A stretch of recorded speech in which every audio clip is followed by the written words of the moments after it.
consideration. With the build out of our offices, we need to make sure that we are building the right infrastructure and scaffolding to support these people so they can be successful long term. The hourly panel is probably the place where we have the most flexibility in terms of adding people, and so putting 40 here might not be the right number. We might actually want to put a higher percentage in this pot and lower the percentage of growth that we're seeing in other areas. So we took our best guess at how to do that breakdown, but it is maybe more art than science. Well, I mean, I think that, I know it's a huge number no matter what, but I think you're right in terms of, I've always thought that if you could get the hourly rate high enough, you could get part-time people. The people who've gone into private practice who are willing to take a few cases here and there, but don't want to do full-time public defense work, and that there was a huge untapped group of lawyers who would be willing to do that. And that, of course, as you said, does provide the most flexibility, but that, you know, that's a value judgment that we. And it's also the most risk for the agency, because it's the least predictable. If we have somebody in an employee, or we have somebody under contract, we have more stable than hourly, so. So if this money is given, say you fund 80 positions and 40 positions of a panel, but you find that you can't fill those 80 positions, would that money within the agency be available to shift it to panel? Because I want to make sure there's some flexibility, like you say, going forward, these are educated guesses that it's 80, 40, 40, right? But can you build these pops or your budget somehow so that that money is somewhat fungible between provider types? So, the way that our budget is done, we have 8 or 10 distinct budget buckets, and the agency does not have the authority to move money from one budget bucket to another budget bucket. We have a budget bucket that has our trial office in it. That is actually the same budget bucket currently that has our contracts in it. So we could presumably move between those two, although it's possible that the legislature will create a distinct division within the agency for trial division. Next session, I think they probably will, and I think that they're gonna isolate those funding. That would be my prediction for what's gonna happen, but right now, we could actually move money between those two resources. We cannot move money between hourly lawyers or PAE and contracts. What we would have to do is what's called a rebalance, so we would work with the legislative fiscal office to figure out how the budgets are tracking, where the variances are, where we really need funding to cover our bills. We'd make a proposal to an emergency board or a meeting of the public safety subcommittee to request moving money between buckets. And then if they agreed that that was the right thing to do, they would authorize us moving money through between buckets. So it's complicated for the agency to do that, but it's not impossible. The other thing that the legislature has the power to do is if we have uncertainty, they could put money in a special purpose appropriation and say, we're going to give you a quarter of what you're asking for right now. We want to see how this plays out. And you can come back in, the next time the e-board meets and ask us for access to, additional funding. Thank you. The final question, I guess, on these, is buried in these, like, you must have the actual numbers for the cost of one FTE panel lawyer versus one FTE contract lawyer. How do those compare? Well, can I talk about costs? Well, I will say it depends on how you build the contract lawyers. So if you build the contract lawyers at the hourly rate, then it's a 1-for-1. But if you build the contract lawyers at a different rate than the hourly rate, which I think you should build them at a different rate than the hourly rate, then it's not a 1-for-1. So there's some decisions to be made in the development there. Well, I'm not interested in their W-2 numbers. I guess I'm interested in cases, right? So if you assume that there's 1578, actual duty hours, which is, I think, what the RAM study calls working on a file, right? So it subtracts vacation and CLE time, and things like that, which is how we build, which is what we adopted, basically what we adopted for panel lawyers. And if you use 15 cents, because that's the number of cases they're gonna be able to take, right? And then use our standards, then you sort of have an apples to apples comparison. But I don't know whether that's how you, I don't know that's how you built your contract lawyer numbers. I'm just saying that I guess I would compare, what are your duty hours? How many cases did you take? How much did you cost? Because those are the two numbers, right? I don't care what your W-2 says. Does that make sense? It does make sense, and I know that we did this costing fairly recently with, the implementation of 4002, and whether those cases would be handled under contract and what the fiscal impact would be of that versus if the cases were handled hourly, what the fiscal impact would be. I want to say it was like twice as much to do it hourly, but Ralph may have actual numbers to answer your question instead of. So to be clear, the question is, what's the difference, what are the difference between the contracts and the hourlies?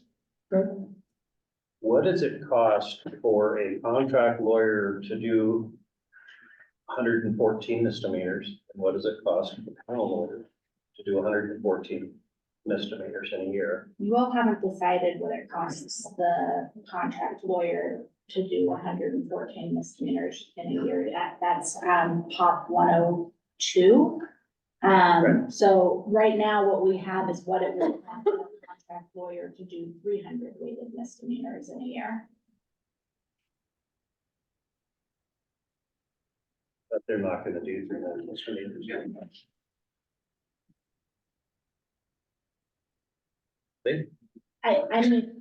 So what I'm saying is I can't answer your question because you have decisions to make before I could answer that question. So you haven't told us what price to build the contracts at yet.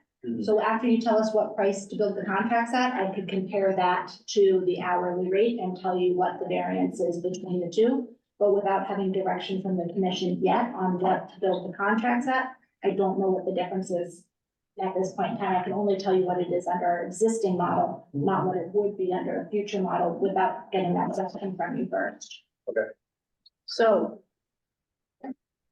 are there any questions or further discussion about the hourly panel piece? Okay, let's move on to the. Okay, Mona, let's skip to slide 22. No, okay, so the implementation of the workload model is a multifaceted thing. And I think we've started to talk a bit about the different cost drivers that are within this. And I wanted to point this out on the front end because when we start talking about implementing our workload model, it's pretty darn expensive. And we may at some point in time be needing to have a conversation about what the commission's top priorities are. If the commission's top priority is increasing pay, if it's bringing caseloads down, if it is full funding for support staff, those are hard conversations that we're gonna have in the future. But I wanna put it on your radar now, so you start thinking about it while we're building this, and that you're aware of the different cost drivers. So we could implement, the contracts, at a standard of 2080 working hours, which is different than billable hours, as, Commissioner Harris has pointed out. Or we could do it at 1578. We could think about what timeline we want to implement this on. Do we want to try to do the full workload model in one biennium? That would be bringing the full 480 lawyers into Oregon in one biennium. Or do we want to break it out over 3 biennium as suggested by the 6-year plan? And then when we think about the different rates that the commission could seek to implement, we could use our current contract rate consolidated into one rate. So instead of 4 tiers, just have one rate. And I will note for folks that if we were to go this direction, it would be the current rate, and we would be asking for the inflationary increase on the current rate. Additionally, our current rate that we pay per unit of lawyer has a bunch of hidden expenses in it. So we are not fully paying contractors the cost of their investigators. We are not fully paying, we aren't paying at all specifically the cost of a legal assistant, a paralegal, a case manager. So if we were to pay the current rate consolidated into one rate, and the commission also directed the agency to seek funding for core staff, it would actually be a significant increase in the amount of money that providers were getting because they would have less expenses billed to that current rate. Does that make sense? You say that one more time, that last sentence? So right now, if your current rate is like, I'm buying 1 unit of lawyer Right. from you, you are paying out of that, the legal secretary, the paralegal, you're also paying part of your investigation. Yeah, I have a because pie you chart that pay shows For the what I paid, you investigators. guys know, yeah. Right, so there's that whole pie chart. Yeah. You are taking out of that rate. Yes, If we paid you the same rate, but we actually paid the expenses that are represented in that pie chart, you could do a lot more with that rate of pay. That's what I You have understand. less things Yes, that are being built against it. Yeah. Yeah, so that's the difference between starting to put the support staff in there. We start line iteming support staff for people. So even though the current rate of pay per lawyer wouldn't go up significantly on paper, the amount of expenses that are billed against that rate would be fewer. right, Another thing the commission could choose to do is increase the rate. You could look at the same economic survey that you used for the hourly rate to adopt either a market match or a market leader approach. That gets very expensive. There are benefits to being under a contract in terms of predictability and risk that hourly folks take on. They take on more risk by being hourly. They might not bill a full 40 hours every week. They may have, as we've talked about, delays in getting their payments. So there's some risk inherent in going hourly that contractors don't have, which could be an argument in favor of not paying the market match or market leader rate. And then we talked about earlier, the full cost of core staff or whether the commission only wants to pay for additional lawyers as another driver. All right, next slide, Mona. just using your market match, just, sorry, Director Camp, using your market match, just what the trial division is, like, market match would be that, because that would be the market, right? The market you price the nonprofits against is trial division, not the hourly folks, because I agree, hourly folks have a different level of risk, it doesn't need to be apples to apples. It's actually based on the analysis that Moss Adams put in the economic Right. study. Okay, gotcha.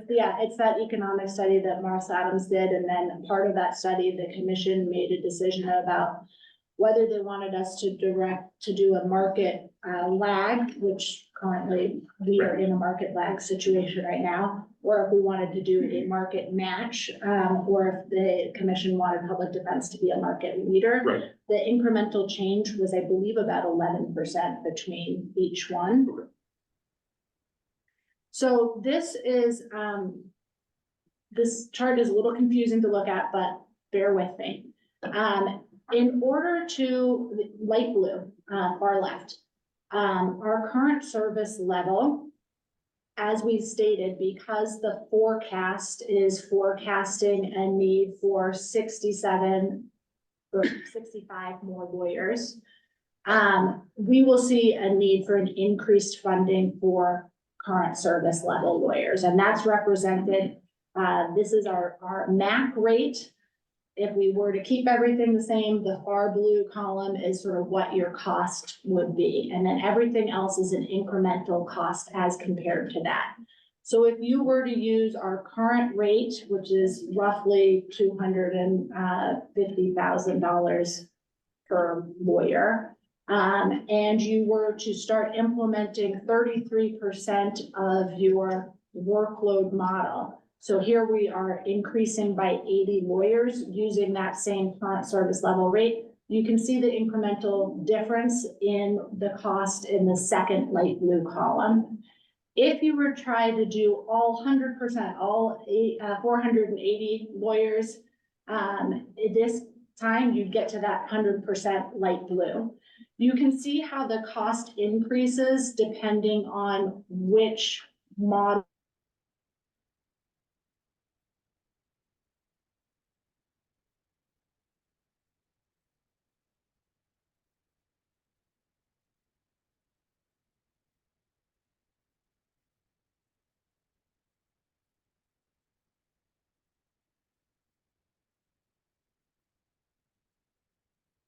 in the MAC model with the current rates, because that's what our current service level budget is. So as we're making decisions about what to implement in terms of the contract funding, these are the decisions that the commission's gonna need to direct the agency and build in the pot.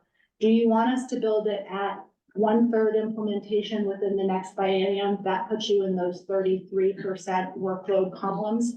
And then what rate do you want us to implement it at?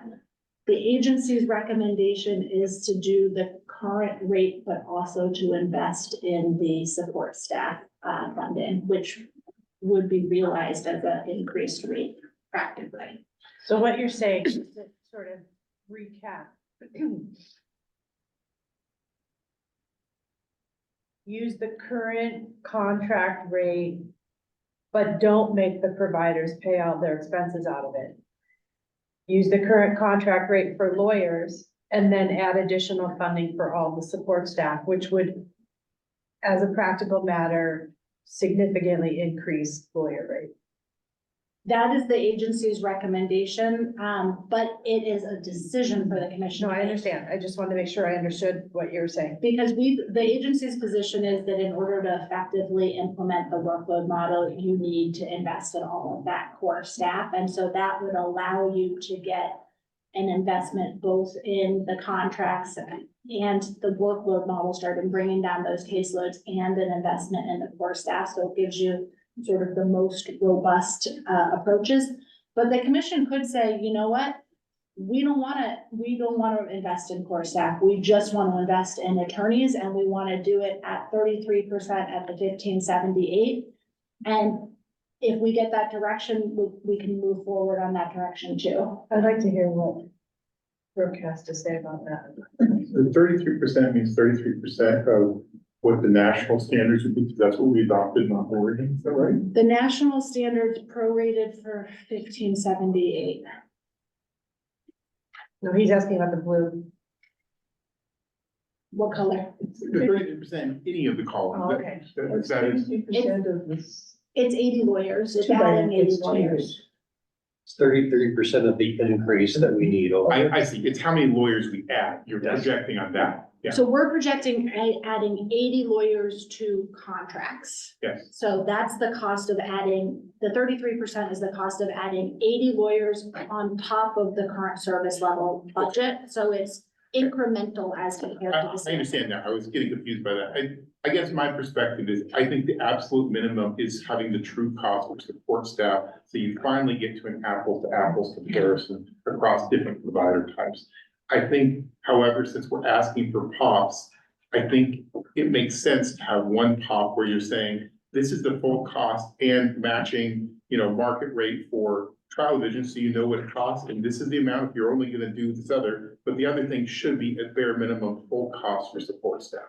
I think that's the most client-centered way to approach it, because it's support staff that gives PDs the ability to actually deliver results for clients. And that's true for any type of lawyer. You need that support staff to do the job. So you're saying two pops. Yes, Break this out into two pops. Yes. One would be blue yes. with core staff, and then the next one would be orange.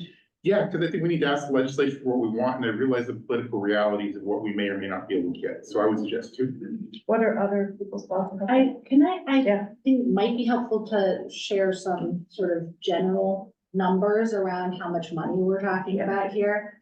So we expect the current service level increase. If we were to do it under a MAC model, that our current service level budget would increase by about 280 million. That's not part of a policy option package. That would be part of our current service level on mandated caseload. To be able to do the 33% implementation, that is about a $40 million pop in blue. That's with staff. No, that's just the lawyers. The lawyers alone would be 40 million. In blue, the support staff alone would be 380 million. Because we don't pay for it at all right now, whereas we're paying for lawyers right now. So the biggest actually incremental change is the support staff is a very expensive component of it. And then if you were to do the 1578 at 33% at a market leader rate, you're looking at approximately a $400 million pot for 33% implementation. And then if you ask for the 33% implementation of the support staff on top of it, that's an additional 380 million. So and we're not even talking about juvenile yet. So just adult criminal, you would be very, very high numbers pretty quickly. I have a question, and it has to do with legislative reality, maybe? So tell me if this is a silly question. If we, in a pop or in two separate pops, break out lawyers and support staff, what's the risk of the legislature saying, we're gonna fund lawyers, but we're not gonna fund support staff? And I know you cannot be a competent criminal defense attorney if you don't have support staff. I mean, that's a reality for people who practice law, but I don't know that it's a reality for the legislature. And so, am I wrong to fear that consequence if we break this stuff out? You're not wrong to fear that consequence. That's why I was talking to you all about difficult conversations we're gonna end up having to have around prioritization. If we walk into the legislature and say, we want $1 billion of new money next session, people are gonna say, well, what do you really want? And then we're gonna have to have really difficult conversations around what the priorities are. And the agency is asking the commission to set those priorities for us so that we are empowered to implement the things you're asking us to implement when we walk into those difficult conversations. So I do think there is a very high risk that if we ask for everything, somebody else is going to decide what our priorities are. And if we want to be the ones that are leading that conversation, we need to be upfront about what the most important things are. So, again, tell me if you think this is the wrong way to think about it.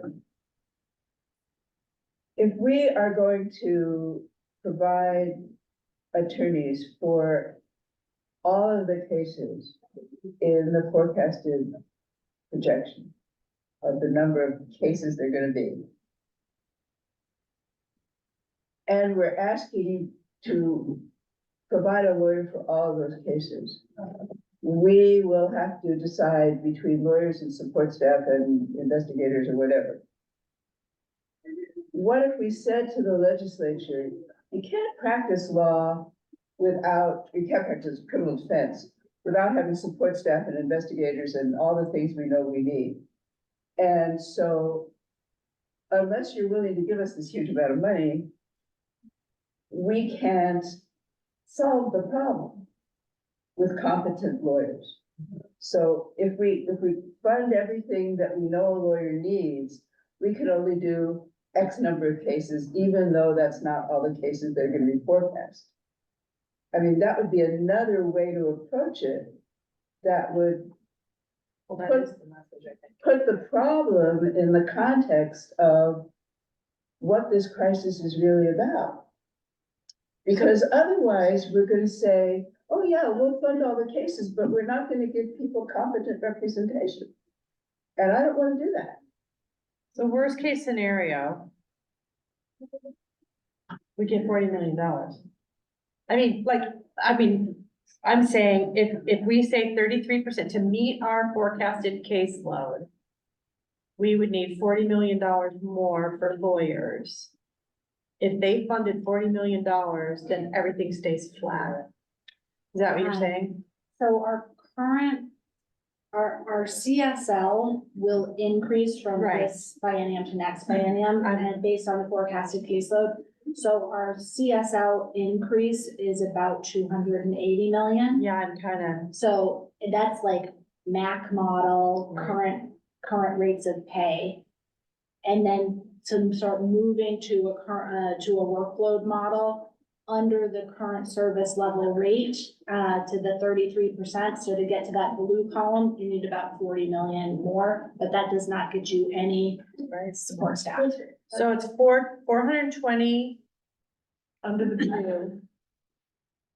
780 under the orange. Is that the right math?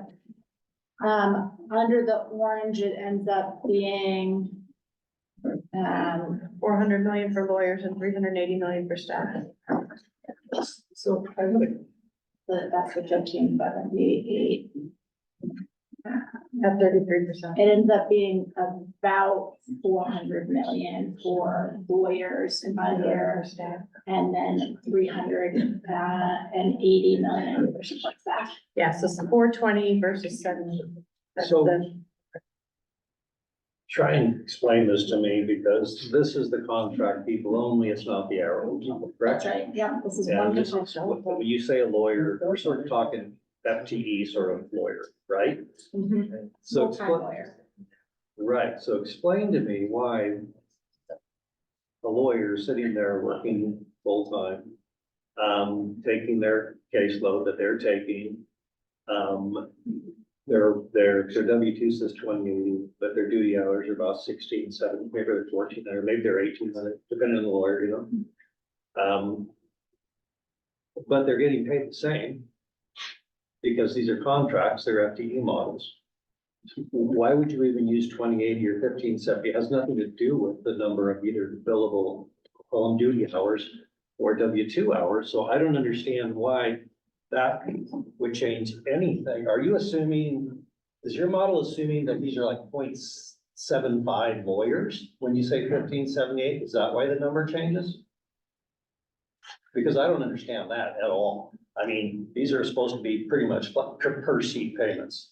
I want to say, did we, in the second two models, did we match it to the hourly rates? What it would be? So that would be the cost if you were to do the contracts at what their hourly rates are for those two hourlies. Well, then it seems like it would be backwards, but unless what you're telling me is you need more lawyers because you're doing it at 0.75. Well, that's the problem. You got no numbers on these graphs. I got colors.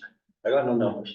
So tell me, Ralph, explain to me if you can, Mr. Hammer, why a person sitting in Brooke's office doing a full caseload is gonna cost 20% more if we use a different, where does that number figure in?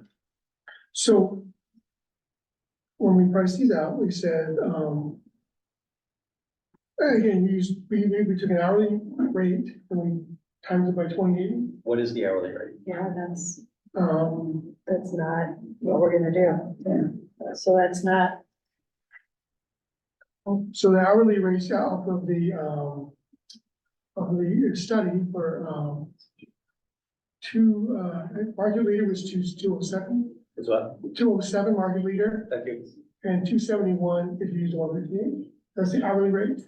Okay, And that includes, and what that included was, it was the market rate, market pay rate, 10% addition for taxes, 30% addition for, benefits, and then, total cost of employee, then we added overhead. And for the contracts, we didn't add a profit in, but for the hourlies, we did add a profit. I get all that, but if someone costs you, then how does that change the 20? How do you change the numbers? Because you're paying the same hourly rate. to the person sitting in the seat, so. Well, I mean, you're paying, more for less hours. I find myself oddly agreeing with Rob on this. I think I'm worried something's wrong here. But what I was thinking you're saying about 1578 is you were building an open workload with 1578 actual attorney workload of this is the amount of time working on the cases. Of course, somebody in a PD office should be working full-time, but the number of projected cases of how many cases you're buying per year in the open workload, I think should be consistent with the 1578. The pay doesn't have to be, actually, it shouldn't be. It should be the correct market rate, but these are two different things. And so our economic study was for an hourly rate. It's not a contract economic study. Right. So it's kind of an apples to oranges comparison, which I think is what we're hearing the commission call out. The agency's recommendation is actually to stay in this blue space because the others are applying hourly rates to a contract model. I see. I think, so then the light blue, I'm sorry to ask you to do this again, because I know, I'm sure everybody's hungry, it's a long time we're going over, but those three numbers in the light blue, the 33% means if you only have 33% of folks needed to increase capacity, and the third on the left, the 100% is 100% of folks needed? So, the Moss Adams study is a 6-year plan. Right. So the 100% is to do all 6 years Sure. in one fell swoop. And the 33% is to get you a third of the way there, Because we're talking about a biennium. because we're talking about a biennium. So the 100% is the full cost, and then the 33% is the biennial cost. But the 33% would still be full cost of support staff, correct? It would be full support staff for the 33% increase in wage. It gets you part of the way there, right?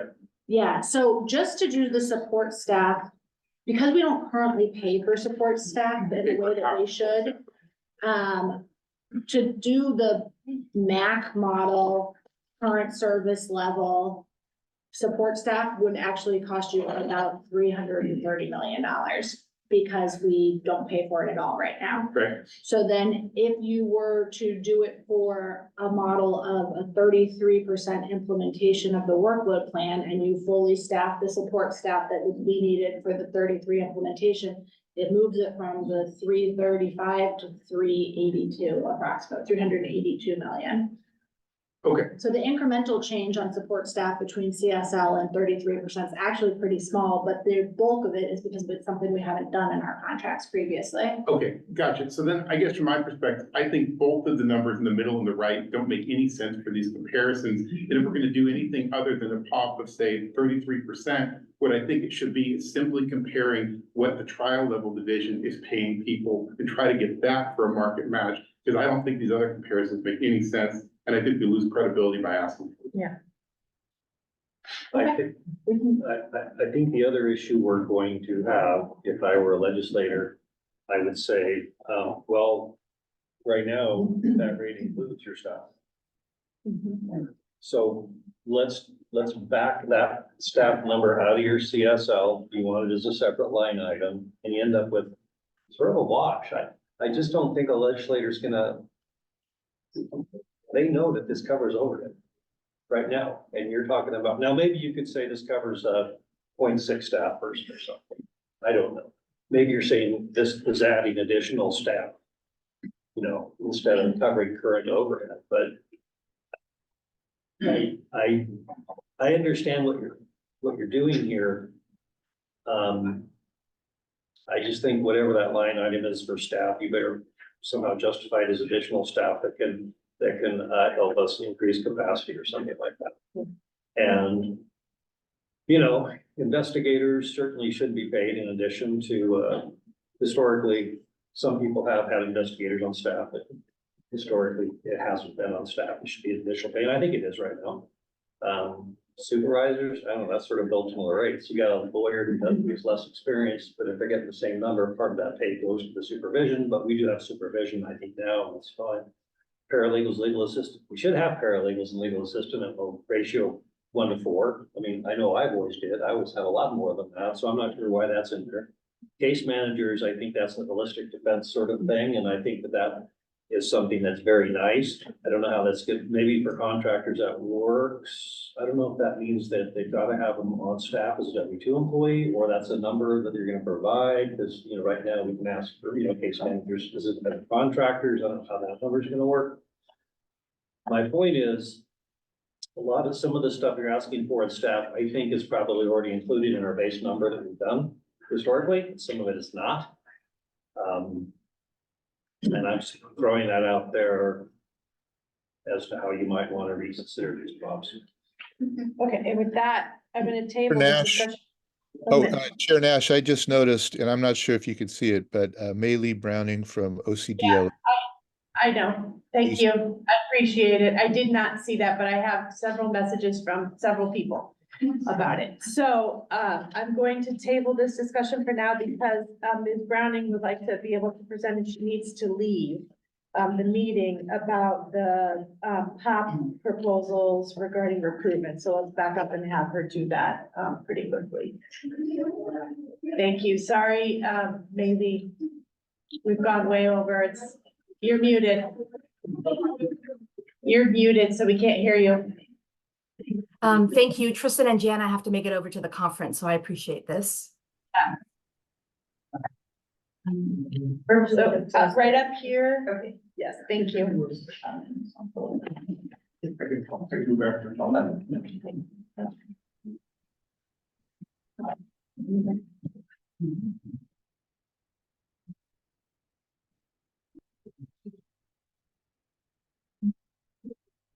All right, good afternoon, commissioners, and thank you for the opportunity to provide a comment on OCDLA's recruitment and retention proposal. My name is Tristan Edwards. I'm an attorney at MPD, and for the last 4 years, I've had the privilege of chairing OCDLA's Diversity, Equity, and Inclusion Committee, also known as the DEI Committee.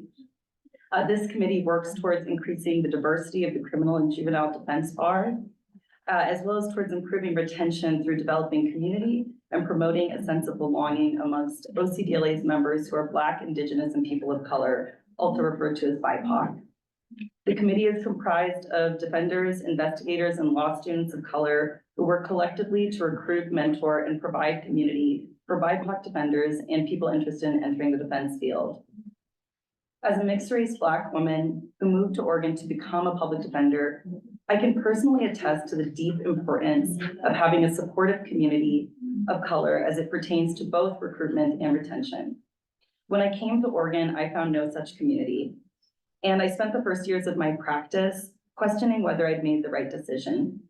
Most of the attorneys of color that I knew were wrestling with this same dilemma, and most of them chose to relocate. That was really hard for me. In 2020, when OCDLA invited me to start the DEI committee, I jumped at the opportunity to develop the community that I had hoped to find when I moved here. Now it warms my heart whenever I receive emails from people of color seeking community within the defense bar, as there is now a space for them to experience belonging and to connect with people who can help them hold and address the challenges of practicing in a predominantly white jurisdiction. Community is essential. The promise of community encourages BIPOC individuals to come to Oregon, and the experience of community is what encourages them to stay. This is a statewide effort.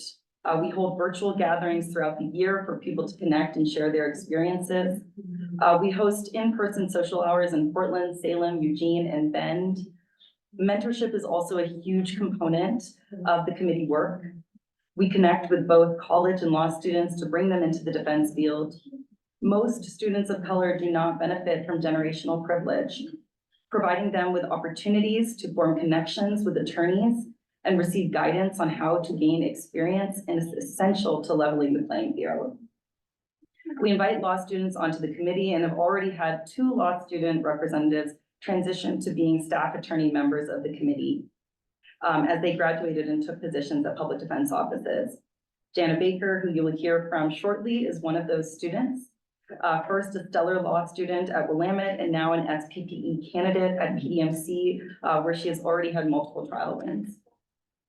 Lastly, I want to speak to an opportunity we had this year to provide bar scholarships to 3 women of color seeking to become criminal defense attorneys. Thanks to a one-time donation, we were able to reduce the immense financial barriers many students of color face when preparing to take the bar exam. We read applications that spoke to severely disadvantaged backgrounds, with one applicant describing periods in her life when her family had had to live out of their car. It is hard to imagine how these scholarship recipients would have been able to obtain their bar license without that scholarship. With SPPE, there is an even greater opportunity to increase diversity. In the last 2 months, I have been informally contacted by 3 Black attorneys ready and willing to begin work as a public defender in Oregon, but unable to take the financial hit required to study and sit for the bar. I am extremely appreciative to OCDLA for demonstrating a true commitment to diversity in their support of the DEI committee's work. I invite OPDC to join OCDLA in promoting a more equitable and diverse defense bar by adopting the recruitment and retention proposal. Thank you very much. Good afternoon, commissioners, and thank you for the opportunity to provide comment on OCDLA's recruitment and retention proposal. Thanks in part to Tristan Edwards, Maylee Browning, Sean McCray, and many others, I'm proud to say I'm a public defender, a field I was not open to pursuing a year ago. I've worked at a public defender's office during my last year of law school that I spoke to earlier and will be continuing to work there under the SPPE program. Graduated from law school in May and look forward to being a licensed public defense attorney in a few months. As a first-generation non-traditional woman of color, navigating the legal world has been challenging at times. However, I can say it's because of the members of the OCDLA community that I can sit here before you today, having successfully completed law school, and with confidence say I found my calling as in public defense. I'm here to talk to you about OCDLA's law school outreach program. I was president of Willamette's OCDLA law school chapter for the last year and a half. The criminal defense law student chapter is for students interested in pursuing criminal defense, and we introduce students to criminal defense, providing network opportunities for them. In September, OCDLA brings an intro to criminal defense panel to each law school to expose students to the wide range of defense work available, including juvenile, appellate, nonprofit public defense, consortia, private defense, and rural practice. These attorneys who present are also open to mentoring law students. The chapter has also been able to encourage rural practice by inviting rural attorneys on separate occasions to come and speak and connect with students. OCDLA also hosts events throughout the year, and students are invited to those and have the opportunity to connect with defense attorneys, which has helped several students make employment connections. I'm a firm believer in networking and connecting students to OCDLA attorneys was my primary goal during my presidency. Having the opportunity to host events connecting OCDLA and students has proven to be successful and is one of my proudest achievements of law school. I've watched our criminal defense chapter go from non-existent to one of the largest groups on campus. I've watched students who had no interest in criminal defense find the place they belong. And I've watched as interest in criminal defense spread across campus because of OCDLA. Additionally, OCDLA has provided myself and several students with scholarships to attend conferences, which has not only assisted in networking, but also learning how to use and apply Oregon laws in practice. I hope you'll adopt and incorporate OCDLA recruitment and retention proposal and keep it going every year. With the next few years, OCDLA recruitment will be especially crucial as more schools, specifically Willamette, are committed to adding more students of color who need to be connected to OCDLA, diversifying our defense bar. With funding, we can expand our outreach to law students and recruit and support more students entering public defense, just as it did for me. Thank you. Thank you very much. Thank you, Tristan, and thank you, Jana. My name is Maylee Browning. I'm the Legislative Director of OCDLA, and I'm here to talk about 4 things. Please interrupt me with questions at any time. Number 1, I'm going to talk about our $30,000 ask for the remainder of this biennium. Number 2, I'm going to talk about the roll-up of our retention and recruitment plan into OPDC's plan and the request for the 2025-27 biennium. 3, I'm going to ask the Commission's direction as to whether or not you would like us to develop a plan for recruiting in colleges and community colleges. And number 4, I'm going to talk about funding for summer stipends for clerks working in public defense entities and bar exam scholarships. I'm going to talk about all 4 now. But first, why fund us? Exhibit A, Tristan Edwards' comments. Exhibit B, Jana Baker's comments. Exhibit C, the hundreds of defense community members outside right now. And also because we already have these relationships established, we can get up and going immediately. And number three, we can collect data, report back, and work together with OPDC on how to grow defense attorneys in Oregon. Okay, number one, we're asking for $30,350 for the remainder of this biennium, which we assume can come out of existing funds. Now, what is that money going to buy? It's going to buy an expansion of things that we already do. We can expand our in-person gatherings that Tristan mentioned. We can expand that to the juvenile conference in May. We can expand it to our September conference. We can add events for LGBTQ defense attorneys and partner with the LGBTQ law school chapter and do the same with attorneys with disabilities and law students with disabilities. We can add a geographic location and add more rural locations to these in-person gatherings, and then increase law student involvement at the conferences by helping offset the cost of going to the conferences, like reimburse for gas and hotel room. And then lastly, pay for law student memberships. This money will also buy more panels at law schools, and these panels will increase exposure for students to criminal defense. And we will have a specific panel in January targeted to help students with their public defense applications. So we can review their resumes, help them interview prep, and go over all their materials. This money will also buy you more involvement in the Oregon State Bar's OLEO program. That's Opportunities for Law in Oregon. It's the OSB's diversity and inclusion program. It's a recruitment and retention program aimed at students from historically or currently marginalized communities. And last but not least, the money will buy you a matching of the bar exam scholarship money that we provided this year. Tristan mentioned we provided $10,000 in scholarships, and it's for whoever applies. So we had 4 applicants and we gave out 3 scholarships of $3,000 each. We're asking OPDC to match that $10,000 right now, and it's included in this $30,000, so that we're going to make the pool of available money in April of 2025 $20,000, and we can advertise this program and incentivize and help recruit people into public defense. So that is, number one, the $30,000 ask for the remainder of this biennium. Number two, I'm asking the commission to direct the agency to roll up this recruitment and retention proposal in their budget and make it maybe a single line item and make it part of ongoing CSL, because we need to have this going for 3 years. We need to meet with first year students and have this going and collect all that data. So we need to have some certainty that this will be around for 3 years and we'll have the funding for 3 years. That is $118,200. And that money buys everything that I just mentioned. And also OPDC will step up their matching for the bar exam scholarships. So with the remainder of this biennium, we're asking for a $10,000 match.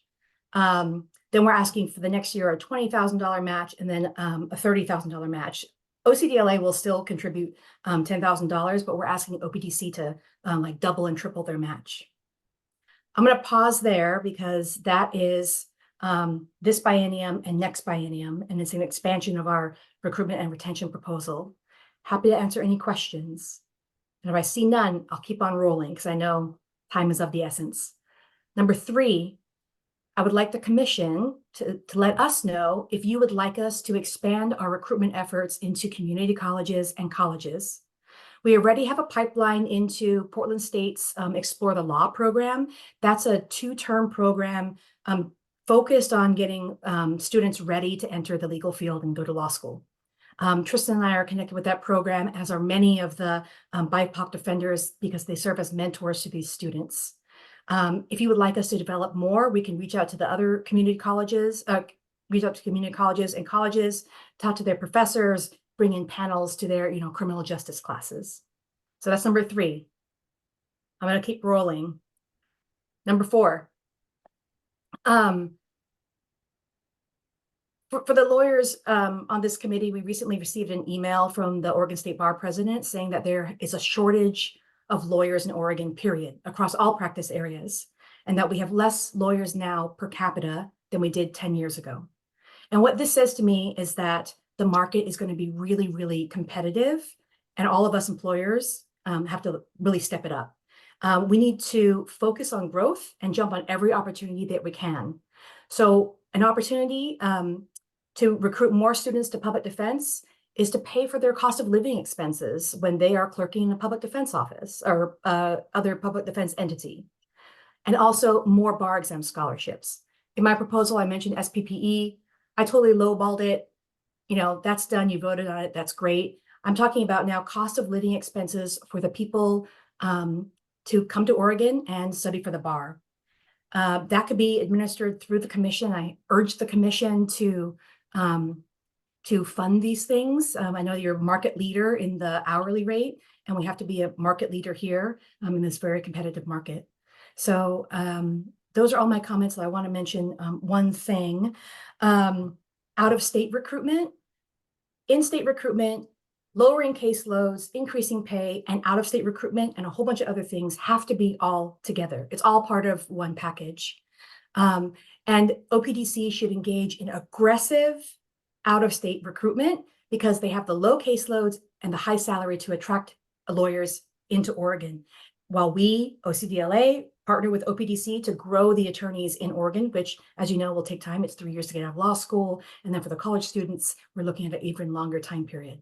So I'm happy that the commission noticed that and that that's going to be included somewhere as well. Happy to answer any questions. Does anyone have any questions for Ms. Browning? All right, thank you very much. Thank you. Ms. Browning, appreciate it.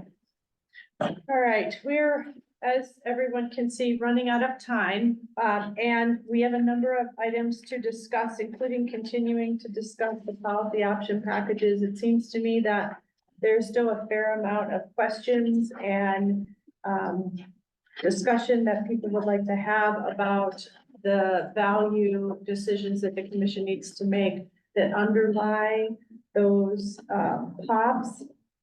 My thought is obviously that we need another commission meeting, and I'm sorry, I don't like doing that, but I think it's necessary in the next couple of weeks. And also, if it doesn't make sense to have a work group meeting for commissioners like Commissioner Harris and others that want to do it, and Brooke, that want to do a deep dive into the numbers and really into the underlying assumptions of some of these POPs, and whoever else. As long as we don't have a quorum of voting members, we can have a work group meeting that doesn't have to be publicly noticed, and then that might make it a little more streamlined for the next commission meeting. What do people think about that? I think that's a great idea. I'd be willing to spend the time because I realize there probably are answers to these questions, and unfortunately, given the public meetings laws, it's difficult for us to have these discussions before. And I really don't like having these discussions at a commission meeting where there's so many questions. Yeah. It feels like I'm putting people on the spot, but I feel like it's the only time I can ask these questions. And I would prefer to do this in a work group with staff and the executive teams and any other commission members that would like to participate. I would love to have a work group with people who know how to do deep dives into budgets and numbers, which I don't, it's not in my experience. And I would like those commissioners to report to the next commission meeting we're going to have in basic English terms that we can all understand. Not that I don't trust the agency reports, but I expected in that work group, what the agency has to say will be translated into what the commissioners understand. And I would actually like to hear both, but I'd like to hear it from people who've been in that work group, if that's possible. I handed you that, Is this for work group or commission meeting? that's for a commission meeting. Okay. Those are dates available for a 2-hour commission So meeting. we don't have everyone from the commission, but of the people who are here now, I want to do a calendar check. So Mona is not trying to run people down and I'm not trying to run people down. Okay. So are people available on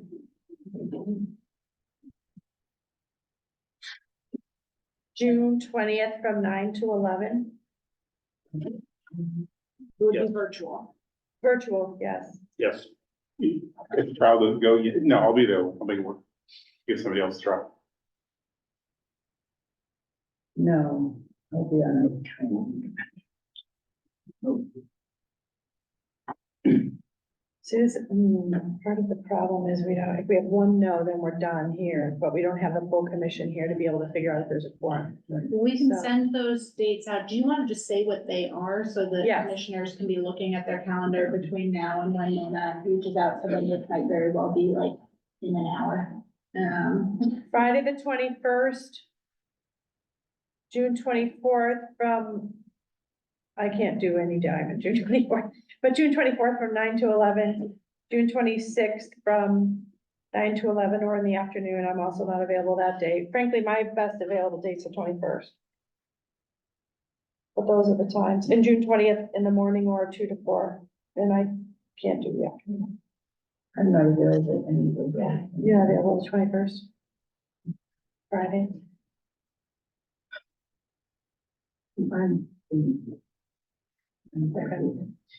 Well, we'll send out a doodle poll to find out, when people are available, and in the meantime, let's also schedule a work group. And we're gonna send out the doodle poll, and I need you to respond within 4 hours, if possible. Or I'm going to call everyone myself. To our backup emails as well as the commission. Yes, Yeah. both emails that'll get sent to. Having a meeting the second week of July is too close to our July meeting. Oh, yeah. Yeah. Well, we need direction from the commission to build the agency requested budget, which you will see in July. Yeah, it's So there. we need to do this now so that we have time to actually build it for your July meeting.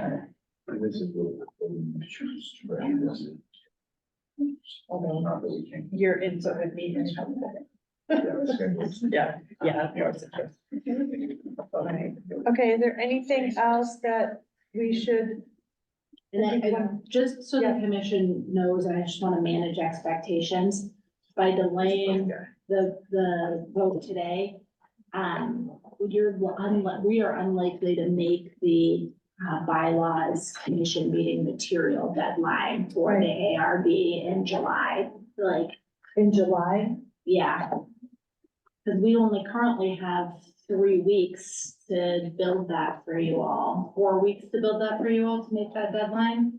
So if we wait a week and a half to make the decision, we won't be able to start the process. I don't think we'll make the commission meeting bylaws deadline to present it to you in advance. So you'll have less time with the ARB in July.